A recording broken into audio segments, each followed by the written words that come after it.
வணக்கம் நண்பர்களே. இன்றைய பதிவு ரேவதி நட்சத்திர நண்பர்களுக்கான ஒரு அற்புதமான ஒரு பதிவு இன்றைய பதிவில் நாம் பார்க்குறோங்க.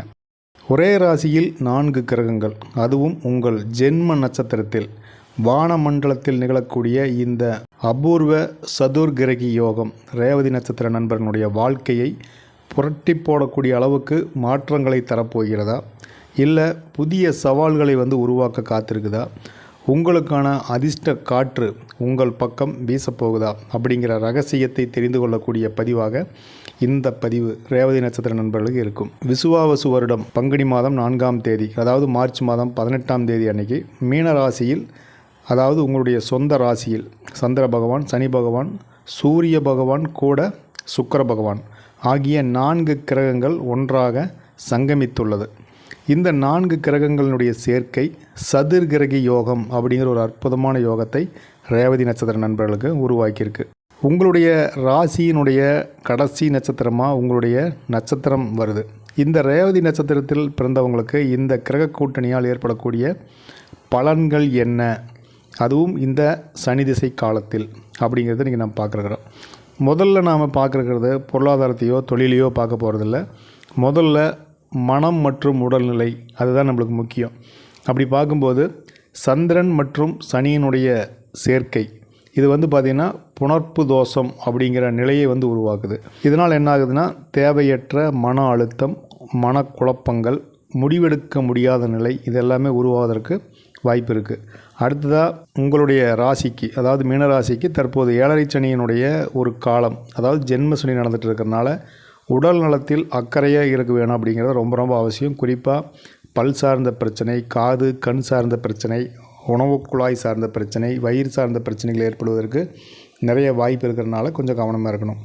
அடுத்ததாக தொழில் மற்றும் பொருளாதாரம் எப்படி இருக்குது, பெண்களுக்கான பலன், மாணவர்களுக்கான பலன், வழிபாடு, பரிகாரம்னு வழக்கம் போல் பார்க்கலாம். இப்போ தொழில் அப்படின்னு பார்க்கும்போது சூரியன், சனி மற்றும் சுக்கிரனுடைய சேர்க்கை பிஸ்னஸ் ரீதியாக வேலை செய்யக்கூடிய நிலை சார்ந்து புதிய பொறுப்புகள், புதிய மாற்றங்கள், உயர்ந்த பொறுப்புகள், கொஞ்சம் கடினமான அதிகமான வேலை பளு அப்படிங்கிறது அதிகமாக இருக்கும்.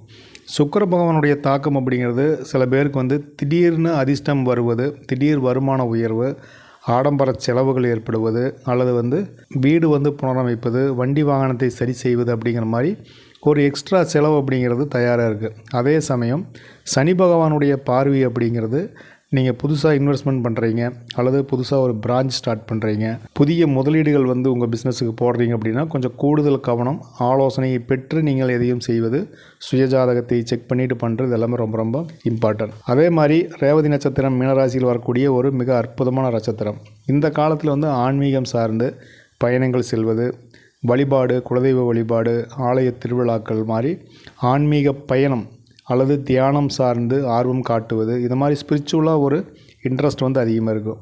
அதே மாதிரி கலைத்துறையில் இருக்கக்கூடிய நண்பர்களுக்கு, அதாவது சமுதாய சேவை சார்ந்து இருக்கக்கூடியவர்களுக்கு புதுசாக அந்த படைப்பாற்றல், கற்பனை திறன் அப்படிங்கிறது அதிகமாகக்கூடிய காலமாகவும், புதிய ஆர்வம் மட்டும் இல்லாமல் புதிய ஒப்பந்தங்கள் உருவாகக்கூடிய காலமாகவும் இந்த காலம் சூப்பராக இருக்கும். பெண்களுக்கான பலன் அப்படின்னு பார்க்குற போது சந்திரன் சனியினுடைய சேர்க்கை அப்படிங்கிறது சகோதரிகளுக்கு தேவையற்ற பயம் அல்லது கவலை போவதற்கு வாய்ப்பு இருக்குது. அது தொழில் ரீதியாக, கடன் ரீதியாக, குடும்ப விஷயங்கள் சார்ந்து இருக்கும்.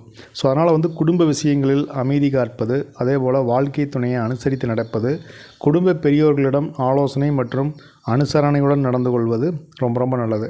சுக்கிரன் வலுவாக இருக்கக்கூடிய இந்த காலம் கலை மற்றும் பொது காரியங்கள் ஈடுபடும் போது, அதே நேரத்தில் உங்கள் அலுவலகத்தில் மற்றும் நீங்கள் சேவை சார்ந்த தொழிலில் இருக்கக்கூடிய சகோதரிகளுக்கு பெயரும் புகழும் பாராட்டும் கிடைக்கக்கூடிய காலமாக இந்த காலம் இருக்கும். மாணவர்களுக்கான பலன் அப்படின்னு பார்க்குற போது சூரியன் சனி சேர்க்கை அப்படிங்கிறனால படிப்பில் மந்தநிலை ஏற்படுவதற்கும், படிப்பது ஞாபகத்தில் இல்லை அப்படிங்கிற மாதிரியான சுச்சுவேஷன் இருக்கும்.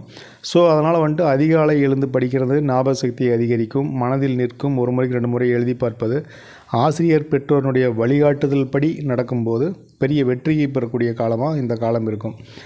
ஆழமான சிந்தனை மற்றும் ஆராய்ச்சி துறையில் இருக்கக்கூடிய மாணவர்களுக்கு புதிய கண்டுபிடிப்பு பெரிய சக்ஸஸை கொடுக்கும். வெளிநாடு வெளிமாநிலம் சென்று படிக்கக்கூடிய வாய்ப்பு அற்புதமாக இருக்கும். படித்து முடித்து வேலைக்காக காத்திருக்கக்கூடிய ரேவதி நட்சத்திர மாணவர்களுக்கு ஒரு அற்புதமான வேலை கிடைக்கக்கூடிய காலம் அந்த காலம் இருக்கும். ஆரோக்கியம் பற்றி பார்க்கும்போது கால் பாதத்தில் பிரச்சனை, கணுக்கால் மற்றும் கண்கள் தொடர்பான ஒரு மருத்துவ செலவு ஏற்படுவது, மருத்துவ உதவிகள் தேவைப்படுற மாதிரி இருக்கும். குளிர்ச்சியான உணவுகளை தவிர்ப்பது நல்லது. நார்மலான தண்ணி குடிக்கலாம். நீங்கள் ஃப்ரிட்ஜில் அதிகமாக வச்சு யூஸ் பண்ணாமல் இருக்கலாம். நீர்ச்சத்து நிறைந்த உணவுகளை எடுத்துக்கொள்வது ரொம்ப நல்லதாக இருக்கும் இந்த காலத்தில். இந்த 4 கிரக கூட்டணி இருக்கக்கூடிய காலம் நம்மளுக்கு பார்த்திங்கன்னா 75% நம்மளுக்கு சாதகமாகவும், ஒரு 25% நமக்கு பார்த்திங்கன்னா ஒரு சவால்களை கொடுக்கக்கூடிய காலமாக இருக்கும். அப்படிங்கிறனால இந்த காலத்தில் நமக்கு வழிபாடு அப்படின்னு பார்க்குற போது ரேவதி நட்சத்திரத்தினுடைய அதி தேவதைன்னு சொல்லக்கூடிய புஷ்பகிரி அம்மன் அல்லது பக்கத்தில் இருக்க பெண் தெய்வங்கள் வழிபாடு அப்படின்னு சொல்லலாம். இது மன அழுத்தத்தை குறைத்து மன அமைதியும் நிம்மதியும் கொடுக்கும். அதே மாதிரி பெருமாள் வழிபாடு அப்படிங்கிறது ரேவதி நட்சத்திர நண்பர்களுக்கு ரொம்ப சிறப்பான ஒரு வழிபாடு. நீங்கள் சனிக்கிழமை நாட்களில் பெருமாள் வழிபாடு செய்வதும் கூடவே சனி பகவான் வழிபாடு செய்வது ரொம்ப சிறப்பாக இருக்கும். சனி திசை காலம் அப்படின்னாவே பார்த்திங்கன்னா மாற்றுத்திறனாளி நண்பர்களுக்கும் ஆதரவற்றோருக்கும் உணவு தானம், உடை தானம், வெயில் காலங்கள்னால தண்ணீர் மற்றும் மருத்துவ உதவிகள் செய்வது ரொம்ப சிறப்பு. மாணவர்கள் படிப்பில் சாதிக்கணும் அப்படின்னா தமிழ் மாதத்தில் வரக்கூடிய முதல் ஞாயிற்றுக்கிழமை அப்படி இல்லைன்னா புதன்கிழமை அன்னைக்கு லட்சுமி ஹைகிரீவர் வழிபாடு அல்லது சரஸ்வதி வழிபாடு பார்த்திங்கன்னா உங்களுக்கு ரொம்ப நல்லது. இப்போ ஹைகிரீவர் மற்றும் சரஸ்வதி தாயாருடைய வழிபாடு செய்யும்போது ஏலக்காய் மாலை கட்டி தெய்வங்களுக்கு கொடுத்து நீங்கள் வழிபாடு செய்வது, அர்ச்சனை செய்வது ரொம்ப சிறப்பாக இருக்கும். இதில் ரேவதி நட்சத்திர நண்பர்கள் அனைவருமே பார்த்திங்கன்னா குலதெய்வ வழிபாடு அப்படிங்கிறது ரொம்ப சிறப்பு. உங்களுக்கு குலதெய்வ வழிபாடு செய்யக்கூடிய வாய்ப்பு இருக்கா? நீங்கள் கண்டினியூவாக குலதெய்வம் வழிபாடு செஞ்சிட்ருக்கிறீங்களா அப்படின்னா கண்டிப்பாக எஸ்ன்னு சொல்லி கமெண்ட் பண்ணுங்கள். உங்களுடைய குலதெய்வம் என்ன அப்படின்னு சொல்லி குலதெய்வம் பெயர் போட்டு போற்றி அப்படின்னு சொல்லி கமெண்ட் பண்ணுங்கள்.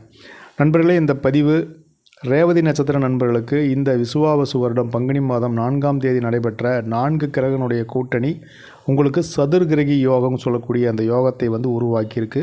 அதற்கான பலன் எப்படி இருக்குது அப்படிங்கிறது தான் இன்றைய பதிவில் நாம் பார்த்தோம். அதில் என்ன கவனமாக இருக்கணும், எது நமக்கு நன்மை தருது, நம்ம என்ன வழிபாடு செய்யணும், ஆரோக்கியம் என்ன தொந்தரவு நமக்கு செய்யும் அப்படிங்கிறது தான் இன்றைய பதிவில் நாம் ஒரு சுருக்கமாகவும் தெளிவாகவும் பார்த்தோம். இந்த பதிவு நிச்சயமாக உங்களுக்கு வழிகாட்டுதலாகவும் பயனுள்ளதாகவும் எச்சரிக்கை மற்றும் விழிப்புணர்வான ஒரு பதிவாக இருந்திருக்குன்னு நான் நம்புகிறேன். பதிவுக்கு மறக்காமல் ஒரு லைக் பண்ணிக்கோங்க. ரேவதி நட்சத்திர நண்பர்கள் உங்கள் குலதெய்வம் பெயர் என்ன அப்படிங்கிறதுமே நீங்கள் கண்டிப்பாக கமெண்ட் பண்ணுங்கள். நீங்கள் இந்த பதிவை உங்களுடைய மற்ற ரேவதி நட்சத்திர நண்பர்களுக்கு நீங்கள் ஷேர் பண்ணுங்கள். இந்த பதிவுக்கு மறக்காமல் ஒரு லைக் பண்ணிக்கோங்க. நீங்கள் இன்னும் நம்ம சேனலை சப்ஸ்கிரைப் பண்ணாமல் தான் வீடியோ பார்த்துருக்கீங்கன்னா சப்ஸ்கிரைப் பண்ணி பெல் ஐக்கான் ஆன் பண்ணி வச்சுக்கோங்க. இதுபோல் ஒரு அற்புதமான ஒரு பதிவோடு நம்ம மறுபடியும் சந்திக்கலாம். நன்றி, வணக்கம்.